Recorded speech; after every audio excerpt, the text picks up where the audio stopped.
Experts speak on food addiction. Diagnostic criteria, according to the DSM-5, for addiction to an unknown substance are the substances often taken in larger amounts and over a longer period of time than was intended. There is a persistent desire or unsuccessful efforts to cut down or control use. A great deal of time is spent in activities necessary to obtain the substance. Craving or a strong desire to use the substance.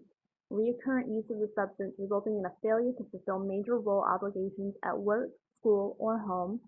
Continued use of the substance despite having persistent or recurrent social or interpersonal problems caused or exacerbated by the effects of its use.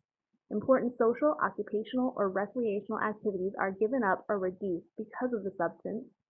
Recurrent use of the substance in situations in which it is physically hazardous, or use of the substance continued despite knowledge of having persistent or recurrent physical or psychological problems that have been caused. There is no food addiction in the DSM-5. However, it does have diagnostic criteria for binge eating disorder, which is a food addiction-like disorder. It consists of a lack of control over eating during the episode, eating more rapidly than normal, eating until uncomfortably full, eating large amounts when not physically hungry, eating alone due to embarrassment at the amount being eaten, feeling disgusted, depressed, or guilty after a binge. And binge eating must occur at least once a week for 3 months and is not associated with compensatory behaviors such as bulimia nervosa. The pathways utilized in the brain are similar for both food and drug addiction. The human body will eventually go through a desensitization phase in which the individual will require more of the same substance to achieve the same high. Obesity is a growing concern in the United States, and many blame an addiction to overly processed and sugary foods. Studies have shown that parents addicted to a substance are more likely to have a child addicted to a substance. These experts will address: are children with food-addicted parents more likely to become addicted to food? How does food addiction relate to other addictions? And is food addiction a cause for obesity? Our experts are Dave Epstein, who's a research scientist and studies the pathways in the brain on mice and their reactions to addiction. Our second expert is Brenda Jones, who specializes in human behavior.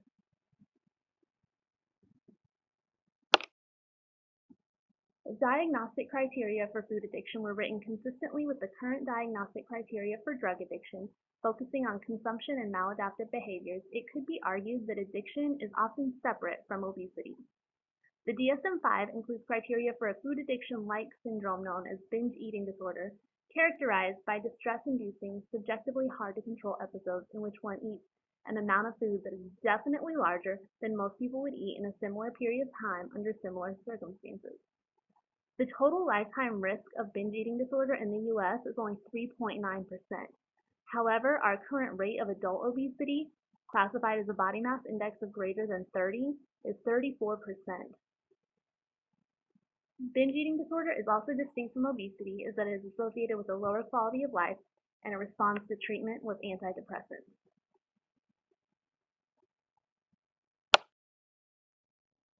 The neurobiological pathways of drug and sugar addiction involve similar neural receptors, neurotransmitters, and hedonic regions of the brain.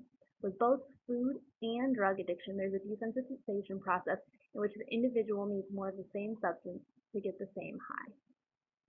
One study utilized the use of a functional MRI to find that the neural pathways that were activated during a craving and during eating were found to be the same pathways that were activated in drug uses to those addicted to food.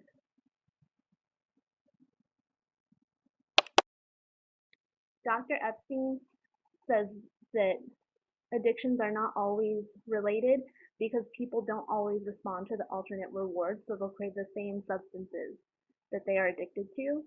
And the criteria for food addiction and drug addiction are not consistent, so it can't be said that one will lead to the other.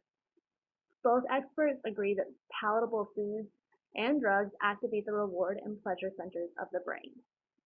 Dr. Jones says that family dynamics play a role in any type of addiction, whether it's food or drug, and that the same neurotransmitters are released whether you're addicted to food or drugs.